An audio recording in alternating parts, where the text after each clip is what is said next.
যারা এই জমিনের মধ্যে কোথায় কোথায় বলে আমি মুসলমান, আমি তাহাজ্জুদ করি, আমি নামাজ পড়ি, আমি রোজা করি, প্রত্যেক দিন সকালবেলা উঠে কোরআন তিলাওয়াত করি, যারা এই কথা বলে কিন্তু তলে তলে মানুষদেরকে হত্যা করে, যারা টুপি দেখলেই যারা গুলি করে, এরা কোশ্চিনকালে মুসলমান না। ঠিক কিনা? আমার কথা বোঝেন।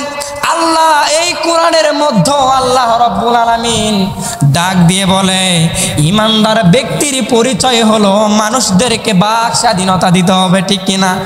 কথা বলেন, আছে না নাই? এই কোরআনের মধ্যে আল্লাহ যে আইনগুলো দিয়েছে, আল্লাহ এই কোরআনের মধ্যে যে বিধান দিয়েছে, এই বিধান অনুযায়ী এই জমিনের মধ্যে যারা চলে, এরা যদি ইন্তিকাল করে ওরা হলো প্রকৃত পক্ষে মুসলমান। আর যারা আল্লাহর দিন মানে নামাজ পড়ে, রোজা করে এবং এই কোরআনকে পার্লামেন্টে কায়েম করে না, এই কোরআন তার জীবনের মধ্যে বাস্তবায়ন করে না, এই ব্যক্তি যতই মুখে ফেটে বেড়াক না আমি ইবাদত করি, ওই ব্যক্তির ইবাদত আল্লাহর দরবারে গ্রহণযোগ্য হবে না। ঠিক কিনা? যারা হুজুরকে পছন্দ করি, হুজুরকে দেখি, হুজুরের সামনাসামনি মুসাফা করি এবং বাহিরে যাওয়ার পর বলে হুজুরের কথা পছন্দ হয় না, হুজুর এটা নিয়ে কথা বলে, ওটা নিয়ে কথা বলে, এইরকম মনোভাব যার তলে তলে থাকবে, ওই ব্যক্তির ইবাদত আমার আল্লাহর দরবারে কবুল হবে না। আমাদের প্রভু এক নবীর উম্মত, জীবন বিধান এক, ঐশী বাণী কোরআন। তবে কেন এক হে মুসলমান, এক হও করিয়া আহ্বান। বাইতুল্লাহ এক, মাদিনা শরীফ এক, উহুদ পাহাড় এক, বদরের মাঠ এক। ঠিক কিনা? একটা তো জীবন আর মরণ তো একটাই, একটাতে মিলে মিশে একটাই প্রাণ। আমাদের প্রভু এক নবীর উম্মত, জীবন বিধান এক, ঐশী বাণী কোরআন। ঠিক কিনা? আমাদের রব কয়জন? কয়জন? একজন। কিতাব কয়টা? একটা। হাদিস কয়টা? মৃত্যু কয়টা? ঠিক কিনা?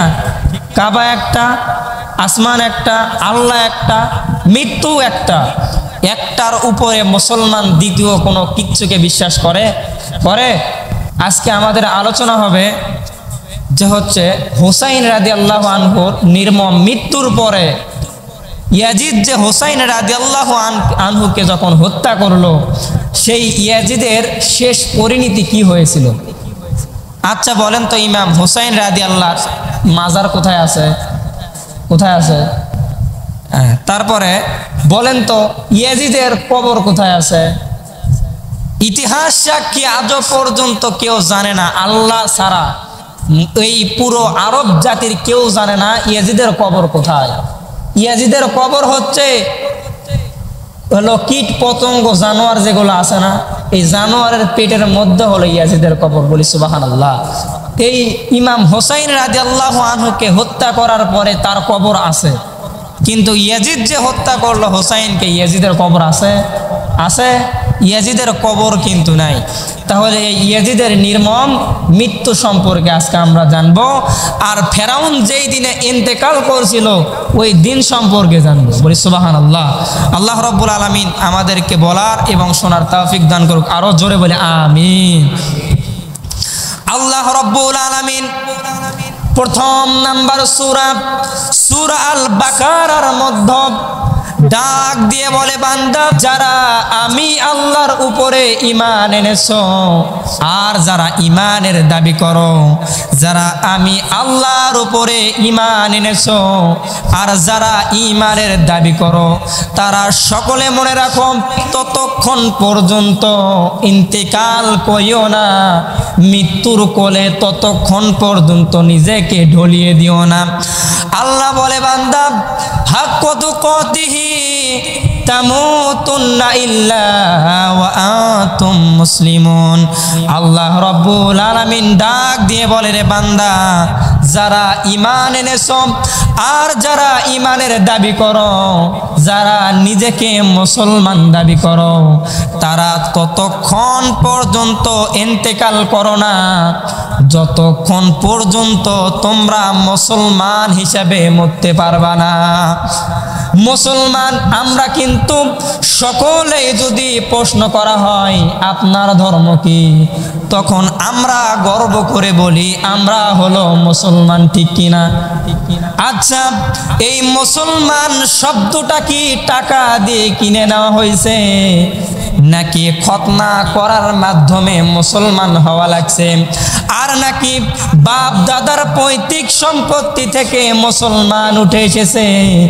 যেমন আমার বাবা মুসলমান, দাদা মুসলমান, বড় বাবা মুসলমান, তারপরে আমার উত্তরসূরি হলো মুসলমান। না না, এই পারিবারিক সূত্র থেকে কখনো মুসলমান হয় না। আল্লাহ বলে, বান্দা ততক্ষণ পর্যন্ত তোমার জীবনটাকে হেলায় খেলায় কাটিয়ে দিও না ততক্ষণ তুমি মৃত্যুবরণ করো না, যতক্ষণ পর্যন্ত তুমি আসলেই মুসলমান হও না। কিভাবে মুসলমান হব? আল্লাহ রব্বুল আলামিনের রাসূল বিশ্ব নবী ডাক দিয়ে বলে, আমার উম্মতরা তোমরা শুনে রাখো, মুসলমান যদি হও সর্বপ্রথম আল্লাহর উপরে ঈমান আনবে। আল্লাহর গ্রন্থটাকে সম্পূর্ণ তোমার জীবনে যদি থাকে আর রাসূলের সুন্নাহ যদি তোমার মধ্যে থাকে, এর এক কথাই হলো আল্লাহর ভয় ভীতি নিয়ে যদি বান্দা ইন্তেকাল করে, ওই বান্দা হলো মুসলমান। অনর্থক যে আল্লাহর প্রতি ঈমান থাকবে না, ওই ব্যক্তি কখনো ঈমানের ছিটা ফোঁটা তার মধ্যে নাই। কথা বুঝলেন? তার মানে আমরা যদি মুসলমান বলি, কখনো মুসলমান না। আল্লাহ কি এটা বলছে বলেন তো? একবার ভালো করে খেয়াল করবেন, সকলে লুক অ্যাট মি, আমার দিকে দেখবেন। যখন কোনো মানুষ অ্যাট্রাকশন অফ মাইন্ড, যখন মনোযোগ দিয়ে দেখে, অটোমেটিক তার স্মৃতিতে সেই জিনিসগুলো গেঁথে যায়। বলি সুবহানাল্লাহ। এইখানে আল্লাহ রাব্বুল আলামিন বললেন, ইয়া আইয়ুহাল্লাযিনা আমানু, হে ঈমানদারেরা। ঈমানদার কারা? যারা আল্লাহকে বিশ্বাস করে, ঠিক কিনা? আর যারা বিশ্বাস করে না, ইয়া আইয়ুহাল কাফিরুন, কুল ইয়া আইয়ুহাল কাফিরুন। মুশরিকিন এগুলা থাকতো, কিন্তু আল্লাহ এই জায়গায় বললেন, ইয়া আইয়ুহাল্লাযিনা আমানু, হে ঈমানদারেরা, হাক্ক তুকাতিহি, তোমরা ততক্ষণ মৃত্যুবরণ করিও না, আল্লাহকে ভয় করো। তামুতুন্না ইল্লা, ততক্ষণ মরো না, ওয়া আনতুম মুসলিমুন, যতক্ষণ তুমি মুসলমান হও নাই।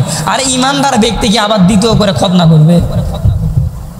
আমার কথা আগে আপনি ভালো করে খেয়াল করেন যে আল্লাহ ঈমানদারকে বলছেন তোমরা মুসলমান না হয়ে মরো না। তা আমরা কি এখনো মুসলমান হইছি? মুসলমান হইতে গেলে বাপ দাদার নকাব পারিবারিক সূত্র অনুযায়ী মুসলমান হয় না। মুসলমান হইতে গেলে খতনার যথেষ্ট না। মুসলমান হইতে গেলে আল্লাহর প্রতি তাকওয়া, ভয়, এই কিতাবকে বিশ্বাস করতে হবে। যারা এই জমিনের মধ্যে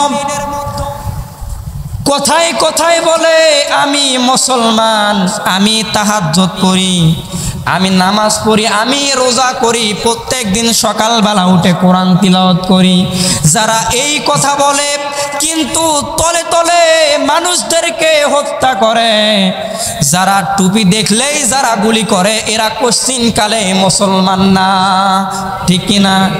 আমার কথা বোঝেন। আল্লাহ এই কোরআনের মধ্যে আল্লাহ রাব্বুল আলামিন ডাক দিয়ে বলে, ঈমানদার ব্যক্তির পরিচয় হলো মানুষদেরকে বাক স্বাধীনতা দিতে হবে, ঠিক কিনা? কথা বলেন, আছে না নাই? এখন এমনও মুসলমান আছে তলে তলে বলে আল্লাহকে মানি, কোরআন মানি, সব বিশ্বাস করি, কিন্তু হুজুর যা বলে একটাও কোরআনে নাই। আছে না নাই? জোরে বলেন। তুমি নামাজ পড়িয়া করবা কি, রোজা রাখিয়া করবা কি, কলবেতে থাকে যদি দারুণ শয়তানি। ঠিক কি না? ও তুমি হজ করিয়া হয়েছো হাজি, মনটা তোমার বড়ই পাজি, সাধার আর ধান এক মনে বেশি। ঠিক না? এমনও মুসলমান আছে এক মন বাজারে ধান নিয়ে যায় 35 কেজি ওজন হয়ে যায়। আছে না নাই? টুপি থাকে, পাঞ্জাবি থাকে, এমনও মুসলমান আছে না নাই? আছে না নাই? সুতরাং 10 কথার এক কথা, এই কোরআনের মধ্যে আল্লাহ যে আইনগুলো দিয়েছে, আল্লাহ এই কোরআনের মধ্যে যে বিধান দিয়েছে, এই বিধান অনুযায়ী এই জমিনের মধ্যে যারা চলে, এরা যদি ইন্তিকাল করে ওরা হলো প্রকৃত পক্ষে মুসলমান। আর যারা আল্লাহর দিন মানে নামাজ পড়ে, রোজা করে এবং এই কোরআনকে পার্লামেন্টে কায়েম করে না, এই কোরআন তার জীবনের মধ্যে বাস্তবায়ন করে না, এই ব্যক্তি যতই মুখে ফেটে বেড়াক না আমি ইবাদত করি, ওই ব্যক্তির ইবাদত আল্লাহর দরবারে গ্রহণযোগ্য হবে না। ঠিক কিনা? যারা হুজুরকে পছন্দ করি, হুজুরকে দেখি, হুজুরের সামনাসামনি মুসাফা করি এবং বাহিরে যাওয়ার পর বলে হুজুরের কথা পছন্দ হয় না, হুজুর এটা নিয়ে কথা বলে, ওটা নিয়ে কথা বলে, এইরকম মনোভাব যার তলে তলে থাকবে, ওই ব্যক্তির ইবাদত আমার আল্লাহর দরবারে কবুল হবে না। ঠিক কিনা? হযরতে হুসাইন রাদিয়াল্লাহু আনহু যখন দেখলো আমিরে মুয়াবিয়ার সন্তান ইয়াজিদ যখন সিংহাসনের ক্ষমতা পেয়ে গেলেন, জোরে বলুন কি?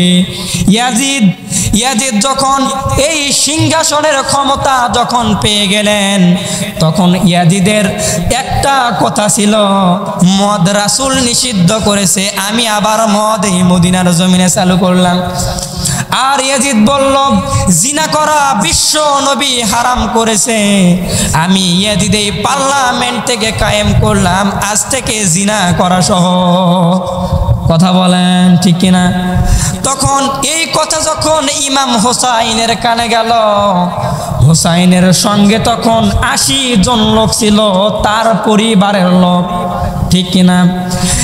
ইমাম হোসাইন রাদিয়াল্লাহু আনহু এই 80 জন লোক নিয়ে কুফার দিকে রওনা হলেন। ইমাম হোসাইন জানতেন 20,000 সৈন্য হলো ইয়াজিদের, আর আমার পরিবারের সঙ্গে মেয়ে সহকারে 80 জন, তার মানে 20,000-এর সঙ্গে 80 জন কখনো যুদ্ধ করে জয়ী হতে পারে? জোরে বলুন পারে? তারপরেও ইমাম হোসাইন ওই কুফাতে গেলেন, শহীদ হলেন। তিনি তো আগে থেকেই জানতেন আমি শহীদ হব। কথা বলেন ঠিক না বেঠিক? কিন্তু ইমাম হোসাইন রাদিয়াল্লাহু আনহু একটাই বিশ্বাস করতেন, আল্লাহর পথে চলতে গেলে 80 জন থাকুক, একজন থাকুক, ওই আল্লাহর পথে যদি শহীদ হয়ে যায়, দুনিয়া আমার দরকার না, আমার দরকার হলো জান্নাতে। ঠিক কিনা? তারপরে এই 80 জন নিয়েও তারপরে গিয়েছেন যুদ্ধ করে, যদি একজনার গায়ের রক্ত যদি ঝরাতে পারি, তাও আমি আল্লাহর কাছে বলতে পারবো আপনার পক্ষে, আপনার দিনের পথে অটল থাকার জন্য আমি রক্ত ঝরাইছি, আজকে আমি শহীদ হয়েছি। সুতরাং আল্লাহর কাছে দাবি করতে পারবো আমি হলো নিঃসন্দেহে ঈমানদার। কথা বলেন ঠিক না বেঠিক? এরপরে ইয়াজিদের কাছে যাওয়ার পরে ছোট্ট বাচ্চাদেরকে পানি দিলেন না। কে পানি দিলেন না? ইয়াজিদের অর্ডার ছিল ফুরাত নদী ঘিরে রাখবা, হোসাইনকে পানিতে আজকে মারবো, এক ফোঁটা পানি তাদেরকে পান করতে দিব না। তার নির্মম পরিহাস কি হয় দেখুন। এই পানি খাইতে গিয়ে ইয়াজিদ কিন্তু ইন্তেকাল করেছিল। সুতরাং আজকের জামানায় যারা পানিতে মানুষকে মারে, ভাতে মানুষকে মারে, ওই ব্যক্তি মৃত্যুর সময়ও পানি আর ভাত পাবে না। ঠিক কিনা? কথা বলেন না, কে কথা বলতে কি হয়? তখন এই কথাটা ভালো করে খেয়াল রাখবেন, ইয়াজিদ কিন্তু হোসাইনের পরিবারকে পানি দেয় নাই, এই কথাটা মনে রাখবেন। তারপরে হোসাইন রাদিয়াল্লাহু আনহু এইরকম করতে করতে, যুদ্ধ করতে করতে একাই 350 মানুষকে, কাফেরদেরকে হত্যা করার পর ওই সমস্ত কাফেরের হাতে বন্দী হয়ে গেলেন। তারপরে ইয়াজিদ তখন ওই কারবালার দিনটা ছিল 10ই মুহররম, মুহররমের 10 তারিখে তখন ইমাম হোসাইন রাদিয়াল্লাহু আনহুকে নামাজরত অবস্থায় ছুরি দিয়ে গলা দ্বিখণ্ডিত করলে। তারপরে মনে রাখবেন, ওই ইমাম হোসাইন রাদিয়াল্লাহু আনহুর যেই সবচাইতে বড় যে ভালো ঘোড়াটা ছিল, এই ঘোড়াটা কিন্তু ইয়াজিদের সেনাপতি তার রাজ দরবারে নিয়ে গিয়েছিলেন। একটা এই পানির কথা, পানিতে মারছে, আর একটা এই ঘোড়াটা কিন্তু রাজ দরবারে নিয়ে গেছে। এই দুইটা কথা মনে রাখবেন, বুঝলেন? এই দুইটা কথা খেয়াল রাখবেন, এইটার থেকেই কিন্তু খেলা শুরু হবে, বুঝলেন? তারপরে যখন হত্যা করলেন, হত্যা করার পরে ওই ইয়াজিদ যখন বাড়িতে চলে গেলেন, তার স্ত্রী ছিল একজন সতী নারী, পরহেজগার নারী। তার স্ত্রী ডাক দিয়ে বলল, স্বামী আমার, আপনি যে আজকে কারবালার জমিনে বিশ্ব নবীর নাতি ইমাম হোসাইনকে হত্যা করলেন, ইয়াজিদ শুনে রাখো, তোমার শেষ পরিণতি কিন্তু এমন নির্মম হবে। এই যেরকম হোসাইনকে হত্যা করেছো, হত্যার পরে হোসাইনের দাফন হলো, তোমার কিন্তু দাফন হবে না। তারপরে ইয়াজিদ কি করলো? 3টা বড় বড় অন্যায় করলো, শুনবেন। 3টা বড় বড় অন্যায় করে ফেললেন। বিশ্ব নবীর সবচাইতে বড় মসজিদ, মসজিদে নববীতে 3 দিন পর্যন্ত আজান এবং নামাজ পড়তে দেয় না। আজান বন্ধ করলেন 3 দিন ধরে, নামাজ বন্ধ করলেন 3 দিন ধরে। ওই মক্কার মদিনার কোনো মানুষদেরকে ওই মসজিদে ঢুকতে দেয় না, এই মসজিদে কাউকে নামাজ পড়তে দেয় না। তারপর কি করলেন? 2 নাম্বার অপরাধ হলো, বিশ্ব নবীর মসজিদে ঘোড়া রাখার জন্য ঘর নির্মাণ করলেন। 3 নাম্বার বড় অপরাধ হলো, কাবা ঘরের গিলাফের উপরে আগুন লেগে দিলেন। জোরে বলি নাউজুবিল্লাহ। তারপরে আমার আল্লাহ সহ্য করে নাই, আল্লাহর কুদরতি অন্তরে ধাক্কা লেগে গেল। আল্লাহ রব্বুল আলামিন এমন অসুখ তার শরীরে দিয়ে দিলেন, কিছুক্ষণ যাইতে যাইতে এমন জ্বালা পোড়া শুরু হয়ে যায়। এই পা থেকে জ্বালা পোড়া শুরু হয়, মাথা অবধি থাকে। তখন যদি পানি পান করে আবার জ্বালা পোড়া বৃদ্ধি হয়ে যায়। তারপরে মদ যদি পান করে ইয়াজিদের জ্বালা পোড়া ঠান্ডা হয়ে যায়। সুতরাং যারা ইমানদার বান্দা তারা কখনো খারাপ জিনিস পছন্দ করে, খারাপ জিনিস পছন্দ করে। যারা ইমানদার বান্দা ওদের খারাপ জিনিসে অ্যালার্জি আছে না নাই? আছে না নাই? আর যারা বেঈমান বান্দা ওদের কিন্তু এই মদ পছন্দ। কথা বলেন ঠিক না বেঠিক? তার মানে এই মদ তার ভালো লাগে কিন্তু পানি ভালো লাগে না। এরকম দিন যত বাড়তেই যায়, মদ যত খেতে থাকে, শরীর ভালো হবে না, আরো খারাপ হবে। কথা বলেন। আল্লাহ কিন্তু আস্তে আস্তে পানিতে মারা শুরু করছে, কি করে নাই? করছে। এখন কিন্তু মুখ টুক শুকিয়ে গেছে, ঠিক কিনা? গলা দিয়ে কথা বের হচ্ছে না। বড় গলা ডাঙ্গর গলা নিয়ে বলে ফেসবুকে ইটা করব, ইউটিউবকে ইটা করব। 2 দিন হয়ে যায়, SMS এর উত্তর কিন্তু আসে না, ঠিক কিনা? তারপরে ভয়ের জ্বালায় খুলা দিতেও আর দিস পায় না। কথা বলেন ঠিক কিনা? এই খেলা কিন্তু ইয়াজিদের দিক থেকে শুরু হয়েছিল কিনা? কথা বলেন। তখন কি হলো? ইয়াজিদ দিন দিন আরো পাগলা হতে লাগলো। রাজ্যের ভিতরে যায়, এরা সবাই যায়, এর এক কথা কয় ওর এক কথা কয়, মানে এমন সেন্টিমিটার হয়ে গেল, ভুল বকতে লাগলো। বা যখন জ্বালা পোড়া শুরু হয় চিল্লাতে লাগে। এমনই যদি থাকতে থাকে পরিবারে কি শান্তি থাকে? রাজ দরবারে কি শান্তি থাকে? এই রকম করতে করতে তার স্ত্রী খাইতে গিয়ে শান্তি পায় না, শুইতে গিয়ে শান্তি পায় না। পরক্ষণে কি করলো? বলল, ইয়াজিদ, আজ থেকে তোমার সামনে বললাম, তোমার রাজ দরবারে থাকা হয় বা না হয়, তোমার সঙ্গে ঘুমাতে রাজি না। তারপরে তার একটা পোষা বানর ছিল। এই বানরকে সকাল থেকে রাত অবধি তার সঙ্গেই রাখতো। তার এই চিল্লা চিল্লির কারণে এক পর্যায়ে বানরটা তাকে ছেড়ে বনে চলে গেল। এর মাধ্যমে আল্লাহ তাকে বুঝায়া দিচ্ছে, রে ইয়াজিদ, শুনে রাখো, শুনে রাখো, যারা এই দুনিয়াতে স্বৈরাচার হবে, যারা মানুষের উপরে যারা জুলুম করবে, এরা কখনো শান্তিতে থাকবে না। আস্তে আস্তে তোদেরকে পরিবার থেকে আমি আলাদা করে দিচ্ছি। কথা বলেন ঠিক না বেঠিক? এখন এই কথা শোনার পরে অনেক মানুষ আবার বলবেন, হুজুর কথাটার মোড় কিন্তু অন্যদিকে ঘুরলো। আমি কথার মোড় ঘুরাই নাই, আমার কথা শোনেন।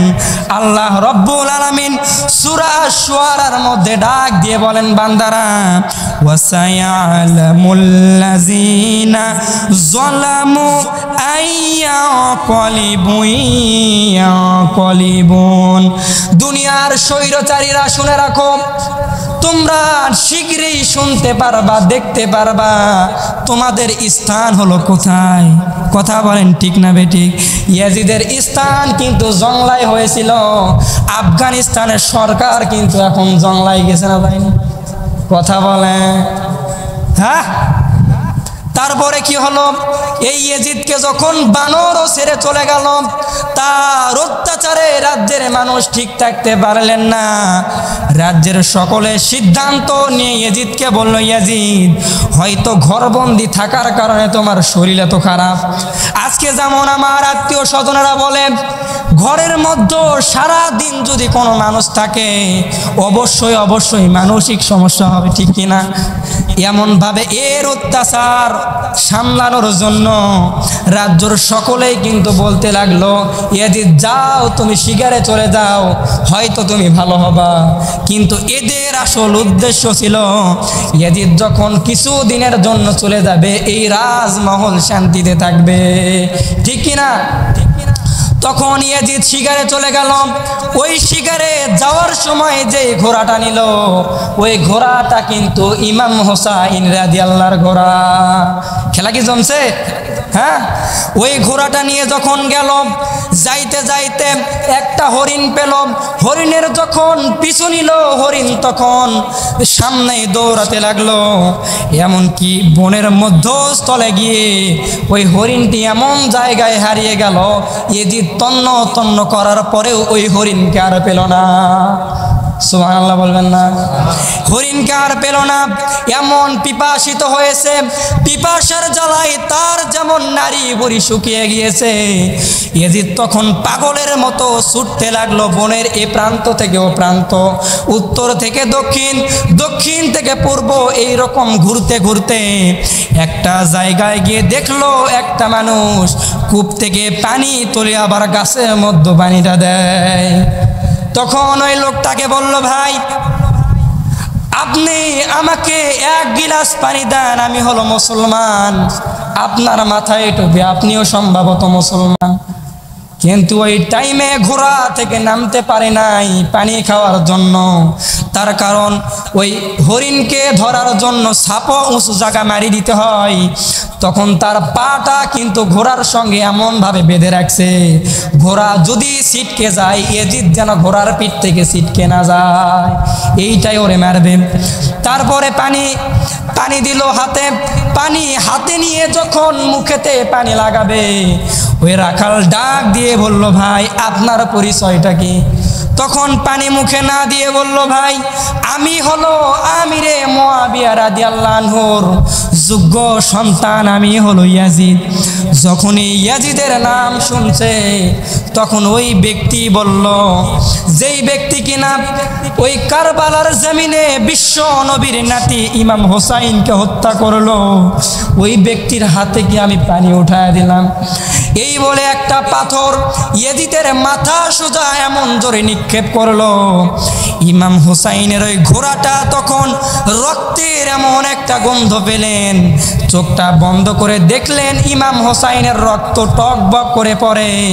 এইটা যখন ওই ঘোড়ার মনে হয়েছে, এমন জোরে লাফ দিয়ে উঠছে, ইয়াজিদ ছিটকে মাটিতে পড়ে গেছে, কিন্তু পা ঘোড়ার সঙ্গে কি বাধা। ঘোড়া যদি সামনে যায় ইয়াজিদ কি পিছিয়ে যাবে? কথা বলেন। ঘোড়াও যায় সামনে, ইয়াজিদও যায় সামনে। এইরকম করতে করতে ঘোড়া লাফে আবার ছিটকায়। এইরকম করতে করতে ঘোড়ার পদ পিষ্ট হয়ে ইয়াজিদ ওইখানে ইন্তেকাল করলো। ঠিক কিনা? ইয়াজিদ ইন্তেকাল করলো। তারপরে ওই রাজ্যর কোনো মানুষ তার শরীরকে নিতে আসলো না। সুতরাং ইয়াজিদের মৃত্যুর নির্মম ইতিহাস হলো, ওই জংলার যত কীট পতঙ্গ আছে সবাই ইয়াজিদকে ভোগ করতে লাগলো। এই জন্য যারা স্বৈরাচার হয়, ওয়াসায়ালামুল্লাযিনা যালামু, যারা এই জমিনে অহংকারে পা ফেলায়, এরা শীঘ্রই খুঁজে পাবে কোন দিন তার জায়গা আছে কোথায়। এই জন্য এই ইয়াজিদের নির্মম পরিহাস হলো, বেশি দিন ক্ষমতায় টিকে থাকতে পারলেন না।